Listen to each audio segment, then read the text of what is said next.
Find other great podcasts like this one at Podmoth.network. Hi, my name is Joe, and I'm the host of Tales, Trails, and Taverns. In this show, Rob and I like to take an active approach by hiking out to haunted, creepy, and abandoned places. We love the adventure and discovering the dark history of the locations we visit. We release a new episode every Friday on Apple, Spotify, and Patreon, as well as bonus episodes on varying Tuesdays. But don't just take my word for it, we have great listeners who have left some awesome reviews. I love adventure, but during those times when I can't get to the outback, I like to listen to Tales, Trails, and Taverns. Those boys dig deep into the dark history, and their first-hand experiences really delivers the excitement. This podcast is a beaut. Back when I was the governor, I didn't have time to listen to podcasts. But now that I'm retired from politics, I can focus on my two passions, pumping iron and listening to Tales, Trails, and Taverns. It doesn't matter who we are. What matters is that we all listen to Tales, Trails, and Taverns. I love listening to the podcast. Wait, what's a podcast again? It's an audio show you listen to. Oh, like on the radio? Sort of, yeah. Okay. I love listening to Tulips and Tiddlywinks. It's Tales, Trails, and Taverns. And what do you do again? Hike to scary places and drink beer. Sounds terrifying. Okay. I like to listen to Terrifying Tea Time, but not on the radio. Okay, thank you. You did great. You're welcome. Say, you're kind of cute. Is there a Mrs. Tales, Trails, and Taverns? Now you get it? No actual celebrities or political figures have endorsed Tales, Trails, and Taverns. All the reviews you've heard were written, poorly, by the host, George Lennox, as well as the impersonations of celebrities, politicians, and movie characters. I meant no harm, please don't sue me. Are you tired of this reality? Us too. How about once a week you take a break and visit a different reality?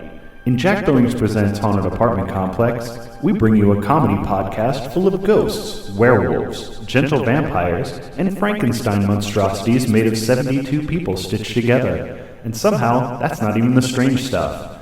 A proud member of the Podmoth Network. Every Tuesday, wherever you get your podcasts. There's nothing wrong with your audio. I've been a ghost this whole time. Shyamalan twist.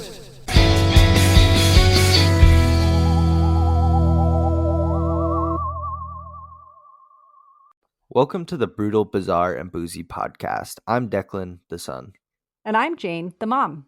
This is the podcast where we talk about brutal crimes, bizarre occurrences, and get you drunk with cocktails themed around one of our stories. To lighten things up, we'd like to end our time with a chaser. Please keep in mind some of our stories might be upsetting to young or sensitive ears. We love hearing from our listeners, so feel free to contact us by email or social media. You can find our contact info in the show notes for this episode. If you'd like to support us through Patreon, you can find us there at Brutal, Bizarre, and Boozy Podcast, or use the link in our show notes. Welcome back, everybody. Thanks for joining us yet again for another episode of Brutal, Bizarre, and Boozy. How are you today, Mom? I'm good. Thank you. How are you today? I'm good. What story do you have for us today? I've got a brutal story that recently happened in Alabama, and it has an interesting little twist at the end. I think. What story do you So it's have? another recent story from Alabama? 'Cause I think the citronella. Wait, was that? Oh, yeah, no. I think that was in Alabama. Okay. Alabama's got a lot going on right now, it sounds like. This is something that just happened in June last month. Just a few weeks ago. That's fresh out the oven. Yes. I'm going to be talking about a man named Tarrare, I think is what we decided we're going to call him. Sure. But to go with that, I have the Stone Sour cocktail. To make it, you need 1.5 ounces of bourbon, 1 ounce of orange juice, 3/4 ounce lemon juice, 3/4 ounce simple syrup, and optional garnish with a cherry and or orange half wheel. Add the bourbon, orange juice, lemon juice, and simple syrup to a shaker with ice. Shake until well chilled and strain into a glass. Let's give it a try. I think it's going to be delicious. I think we've done this before. This I'm drink fairly certain in particular? Really? I'm going to have to go look. Because I used to make these. I think I discovered it on our channel, and I used to make a lot. Oh, It's that's delicious. good. I don't It think is I made good. mine with the cherry though. Maybe because I taste that cherry in there. It tastes you? really good. Yeah. Mm. Did you use a maraschino? Well, No, I used an Amarena. oh, okay. Those are the ones that are in like booze, right? It's in a lot. Oh, wait, no. No, we haven't done this one before. That Really? cocktail. Okay. Nope. Where did I find this then? Because I know We've I've had this before. I probably- used to make it a lot. We've probably done something similar at some point in time. Mm. I mean, Okay. we have sampled 204 cocktails now, and most of True. them have been new to us. So Yeah. Good point. it's I never knew there were so many cocktails. There's an endless amount. And There half are. of the time I look at one that sounds perfect for this show and it's like, oh, you need like a specific alcohol that's derived from newt eyes and you Yeah. can only find it in this part of France. Yeah. And it's like, okay, give me the stone sour. I'll do that. Yeah, exactly.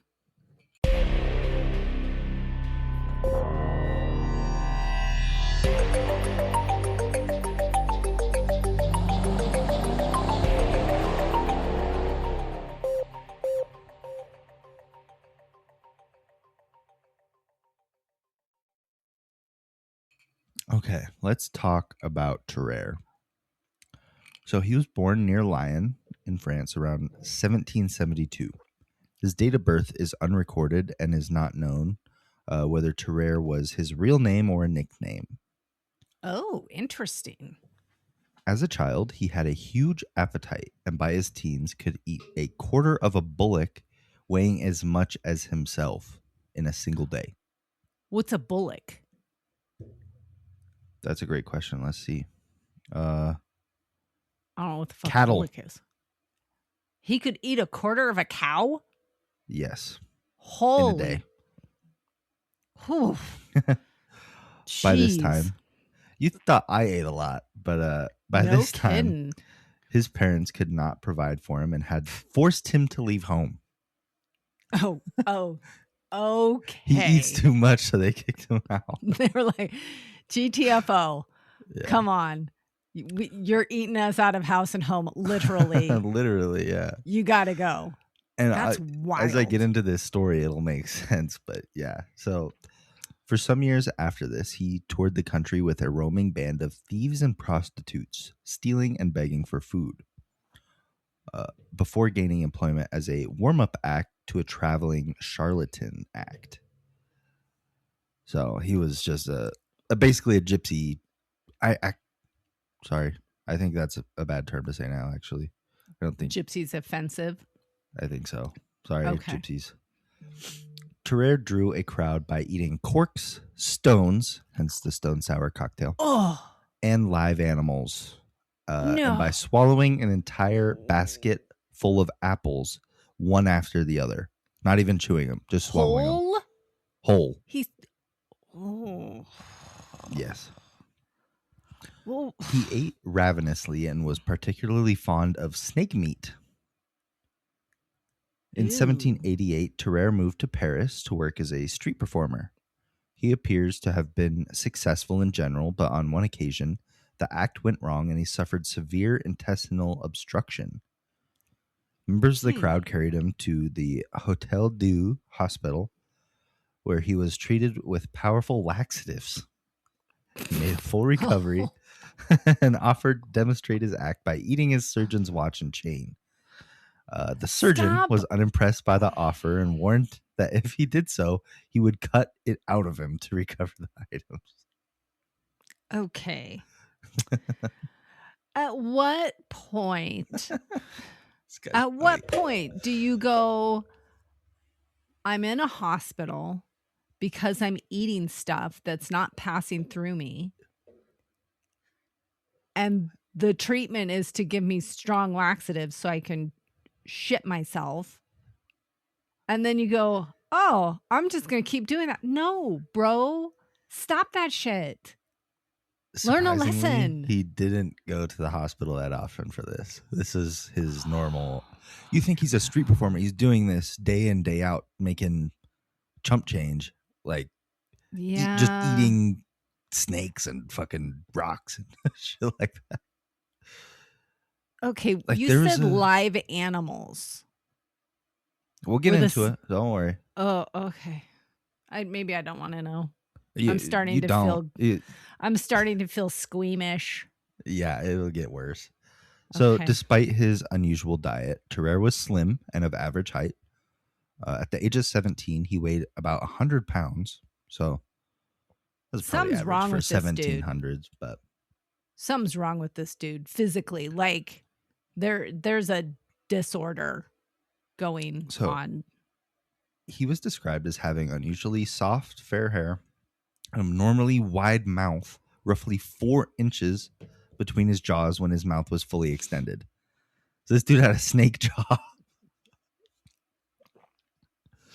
When he had not eaten, his skin hung so loosely that he could wrap the fold of his skin from his abdomen around his waist.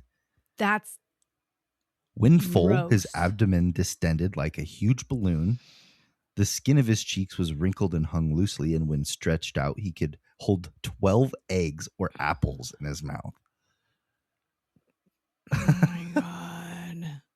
This guy needs to be in like the Barnum and Bailey no, he needs like to be Circus in the Freaks. American Horror Story Freak show season. Yes, 100%. Yes. His body was hot to the touch, and he would sweat heavily. He constantly had a foul body odor that was described as smelling to such degree that he could not be endured within distance of 20 paces. My gosh. The smell became noticeably worse after he had eaten. His eyes and cheeks became bloodshot. A visible vapor rose from his body like a fucking cartoon stink line. Yuck. Yuck. He became lethargic, during which time he belched noisily and his jaws made swallowing motions like a fucking fish. I hate this. Despite his large intake of food, he did not appear either to vomit excessively or to gain weight. Aside from his eating habits, his contemporaries saw no apparent signs of mental illness or unusual behavior in him. That was it. He just liked to eat a half a cow in one sitting. Well, there's so much that, like, I wish this was a movie. A real, like, a recent thing, so we could know, like with medical technology that we have now instead of the French 1700s. What is happening inside his body when he eats food, and why is he not gaining weight? Why is he, I mean, if he's eating whole apples, some of it's probably not being digested. And to be fair, the apples were a lot smaller back then. They didn't have GMO apples we got, so true, they weren't the size of bowling balls. Maybe it was like the size of like a lemon crab apples. Yeah. But still, I mean, the first part of digestion starts in your mouth when you're chewing your food. And if you're not chewing your food, a lot of the digestion isn't happening. So it surprises me that he didn't end up with a blocked colon more often. Yeah, just that once. Yeah. So crazy. The cause of Tarrare's behavior is not known. While there are other documented cases of similar behavior from the period, none of the subjects other than Tarrare were autopsied. And there have been no modern documented cases resembling his. Okay. So in the outbreak of the War of the First Coalition, never heard of that before, but I think it was like a French war probably. Tarrare joined the French Revolutionary Army. However, military rations were insufficient to satisfy his appetite. He carried so they kicked him out of the army? No. Like his parents kicked him out of the house? In the army. So he carried out tasks for other soldiers in return for a share of their rations and scavenged in not dungeons. I need to put my fucking glasses back on. Jesus. So he'd scavenge in dung heaps for scraps, but this was not enough to satisfy him. He was admitted into the military hospital at Sault-Sioux Force with a case of extreme exhaustion. He was granted quadruple rations, but was still hungry. Wow. He still scavenged through the garbage in gutters and trash containers and ate the scraps of food left by other soldiers and crept into the apothecary's room to eat the poultices, which I think is like a sponge that you soak in. I don't know. I tried to look it up, but I think it's like a sponge used for medical stuff. It had a weird description when I looked it up, but pretty sure they were like sponges they used to soak up like medical liquid and apply to people's skin. A poultice is a direct application of a crude, fresh herb to the skin. I don't know if that's the same thing or not. I don't know either. Some Okay. weird word I don't know. But Yeah. military surgeons could not understand his appetite. Tarrare was ordered to remain in military hospital and to take part in physiological experiments. Yeah. So a meal had been prepared for 15 laborers near the hospital's gates. Though generally hospital staff restrained Tarrare in presence of food, on this occasion, they allowed him to reach to the table undisturbed. They were like, we got to see how much food this guy's going to eat in one sitting. He ate the entire meal of 2 large meat pies, plates of grease and salt, and 4 gallons of milk, and then immediately fell asleep. Ew. I can imagine a plate of grease. What the fuck is that? Yeah. What? Why? Why is that sure there? I'm sure it meant something different, but I'm picturing just a plate of bacon grease. But okay, maybe they're using it to dip bread in. Maybe, yeah. Because, I mean, we dip bread in olive oil and balsamic. Maybe that's what they were using. I don't know. They probably just needed the calories too. I imagine. Yeah, I was going to say it's more calories. A little bit of lard. So doctors noted that Tarrare's belly became taut and inflated like a large balloon. On another occasion, Tarrare was presented with a live cat. He promptly tore the cat's abdomen open with his teeth, drank its blood, and proceeded to eat the entire cat aside from its bones before vomiting the remains of its fur and skin. Okay, told you you wouldn't like it. Acceptable. That was not acceptable. No. Following this, hospital staff offered Tarrare a variety of other animals, including snakes, lizards, and puppies, all of which were eaten. No. I hate this guy. He also swallowed an entire eel without chewing, only crushing its head with his teeth. So when I say live animals, he got a live eel, cranked down on that sucker, and then swallowed it whole. Okay. This guy could have a career in another industry, I'm just saying. I'm not even going to ask about the other industry. Well, like food eating competitions. Yeah, man versus food. Yeah. After several months that he spent as an experimental case, military authorities began to press for Tarrare to be returned to active duty. Doctors were keen to continue his investigations into his body and eating habits until they were approached by General Alexander D. Barhanu. Sure. With the suggestion that Tarrare's unusual abilities and behavior could be put to military use. Oh. A document was placed inside a wooden box, which was in turn fed to him. 2 days later, the box was retrieved from his excrement with the document still in legible condition. Oh, okay. The doctor proposed to the general that Tarrare could thus serve as a military courier, carrying documents securely through enemy territory with no risk of them being found if he were searched. Oh my Christ. This is cuckoo. Tarrare was called on by the general to demonstrate his abilities, before a gathering of the commanders of the Army of Rhine. Having swallowed the box successfully, Tarrare was given a wheelbarrow filled with 30 pounds of raw bull's lungs and liver as a reward, which he immediately ate in front of the assembled generals. Oh, 30 pounds of meat. The fuck? He ate all of it. organs. Ugh. Following this successful demonstration, Tarrare became employed officially as a spy of the Army of Rhine. His first mission was to deliver a message to an imprisoned colonel. However, the message was more of a test of his abilities. They wrote a dummy letter that was like, "Hey, if you get this, let us know," type of deal. It wasn't even like anything important. Okay. Tarrare crossed Prussian lines under cover of darkness, disguised as a German peasant. Unable to speak German, he soon attracted the attention of local residents who alerted the Prussian authorities, and he was captured outside of Landau. A strip search found nothing suspicious on his person, and despite being whipped by Prussian soldiers, he refused to betray his mission. Brought before the local Prussian commander, he again refused to talk and was imprisoned instead. After 24 hours of captivity, Tarrare relented and explained the scheme to his captors. He was chained to a latrine, and eventually, 30 hours after being swallowed, the wooden box emerged.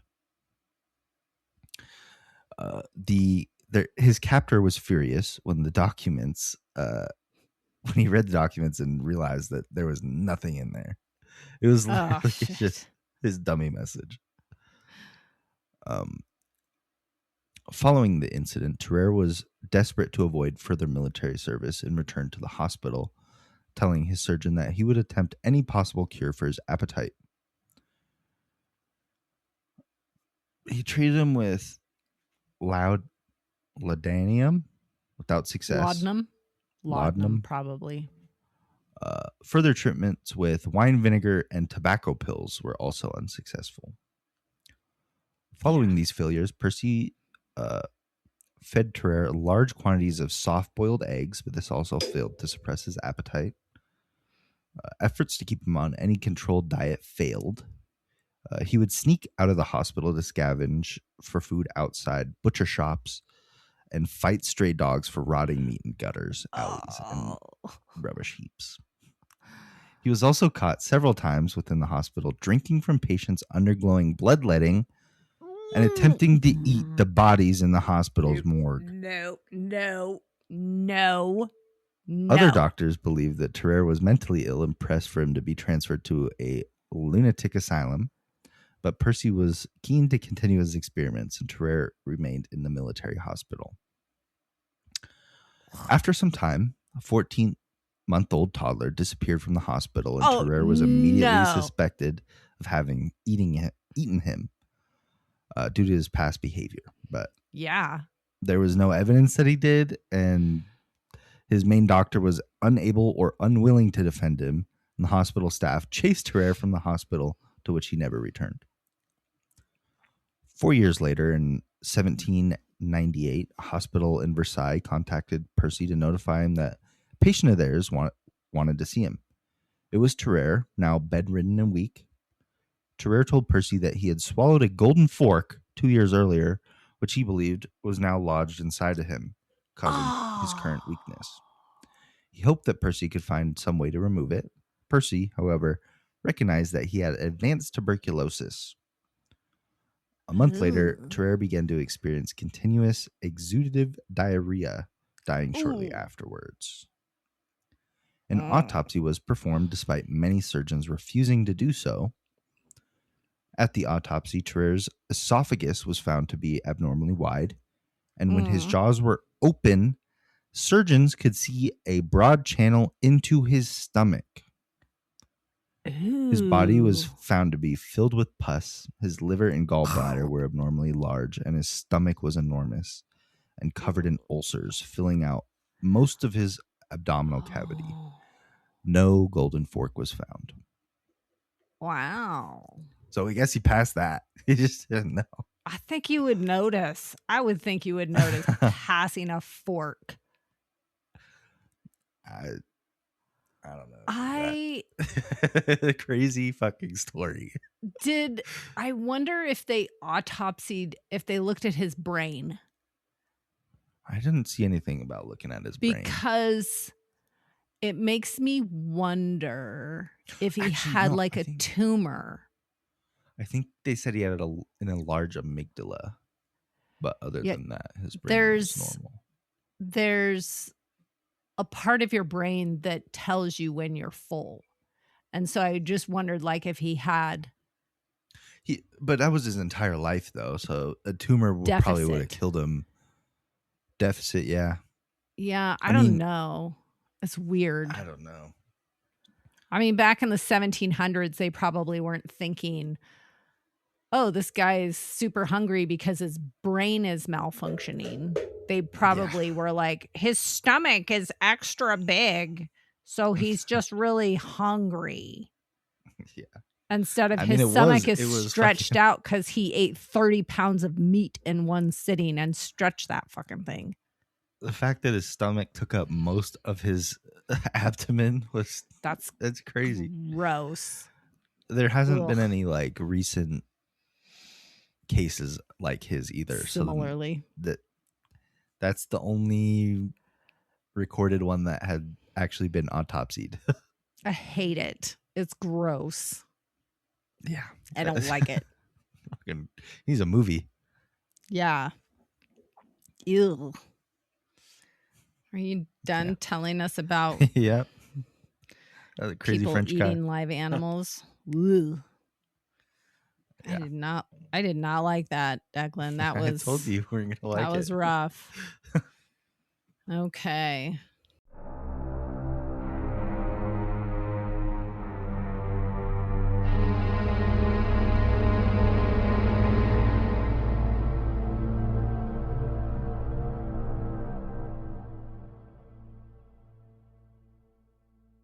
My story today does not involve people eating live animals. Yay. Yay. It is a curious one, though, that involves 2 deaths and ends in a lot of questions. And basically, there's not going to be a complete resolution. So this is going to be a head scratcher, but it's done, which, you know... Okay. Usually when we get into brutal stories, you know, we're looking for the end. And we're going to get there. Let's first talk about the people involved, Jessica and Daniel. Jessica Folds was born April 22nd, 1979. She lived and worked in several different places in and around Lynette, Alabama. She was the mother of 3 boys and also had 2 grandchildren.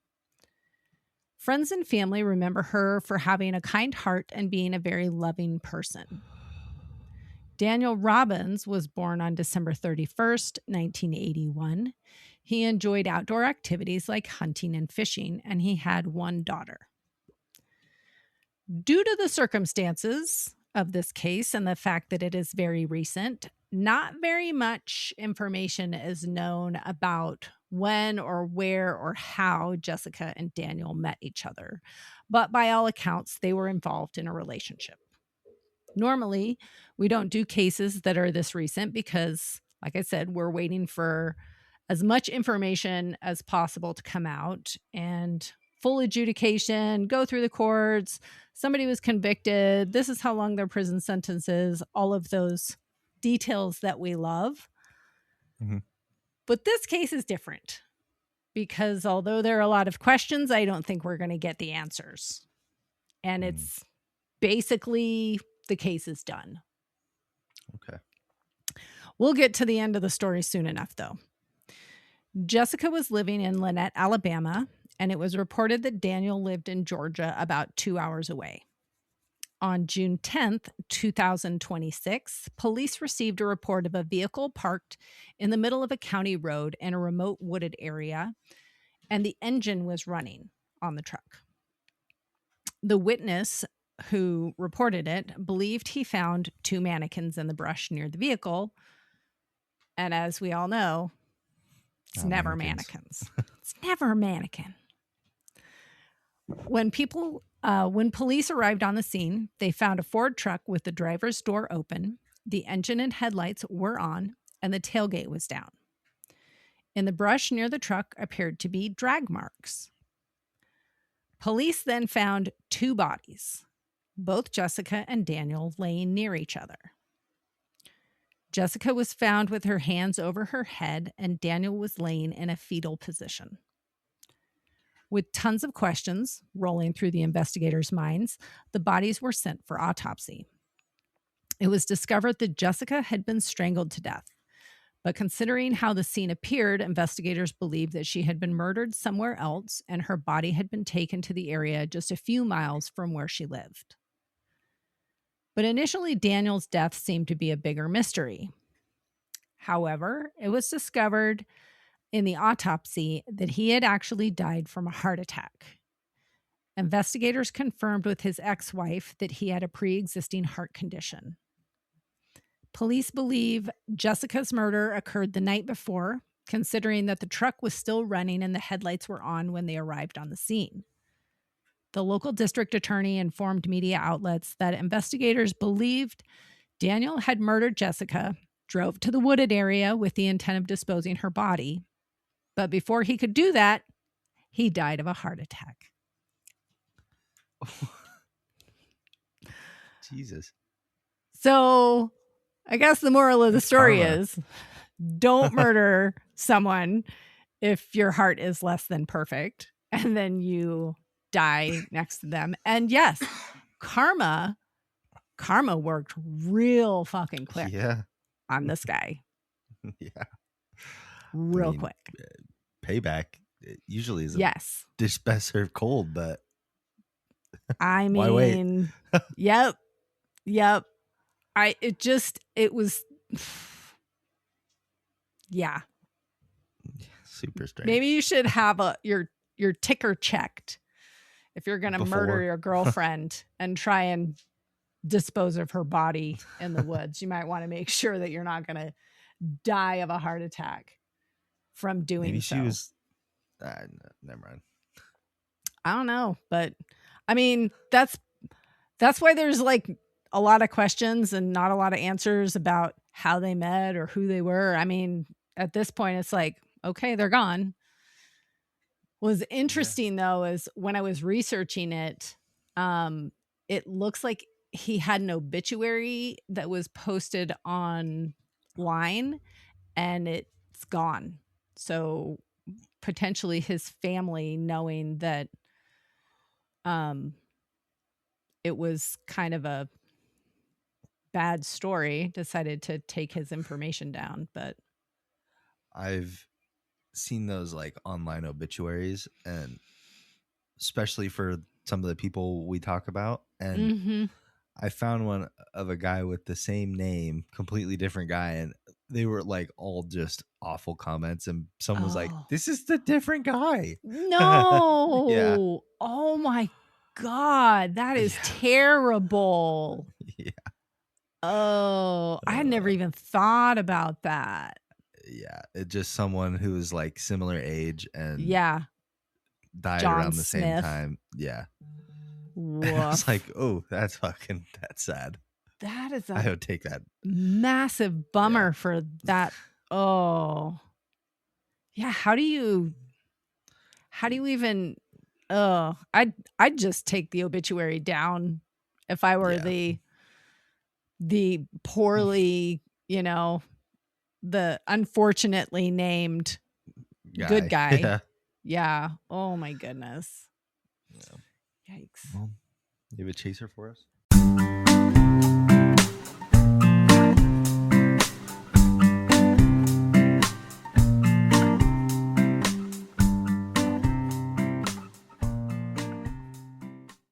I do have a chaser, and it is there was a Guinness World Record that was completed recently, and I think I'm sad that we didn't get to participate in this world record. In Mexico, there was a big harvest of avocados, and they made the world's largest batch of guacamole. That funny. was 15,000 pounds of guacamole. You know, it's completely brown though. There's not a Oh, single for piece. sure. It For takes sure. too long to make 15,000 pounds of guacamole. You'd have to have hundreds of people getting those avocados into the swimming pool. It was There was a picture of it. It was in like a giant, it looked like a giant horse trough, like a feed trough of, or like what some people in the country use for swimming pools when they, it's like hot the live duck things. Yeah. at Yeah. Granger. Okay. Yep. But bigger. Yeah, I'd like to go there. And Same. Let's go have some guacamole. there's probably a bunch of bugs in it though, because it's been Maybe. sitting outside in a giant trough. Yeah. I don't know how long it would last for. Probably not very long. You're right though. It probably was brown instantly. Yeah. What's your chaser? I have another watch recommendation. Big shocker to everybody. The movie Project Hail Mary. Oh, yeah. I want to see that.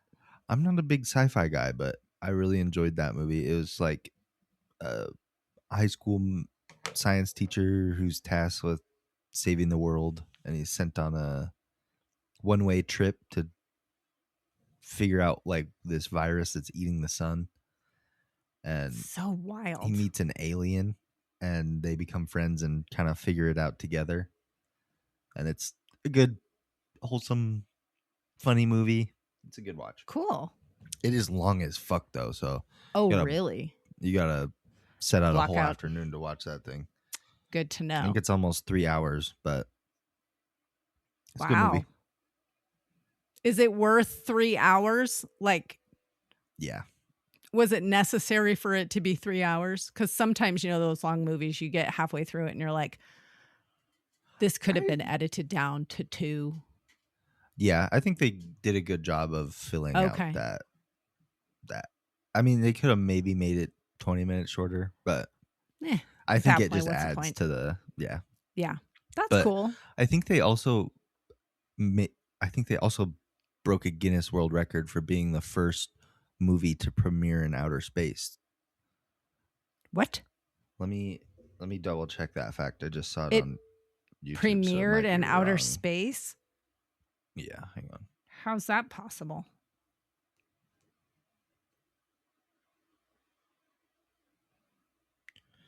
Let's see. Did they show it on like the International Space Station or something? They were like, here, astronauts, you get to watch it first. So they sent a screen into the stratosphere using high altitude balloons. Who was watching it though? They displayed the trailer. They had it on like a live stream camera, but they displayed the trailer at 101,000 feet in the air above Sheffield, Okay. UK. Okay. For no one to see?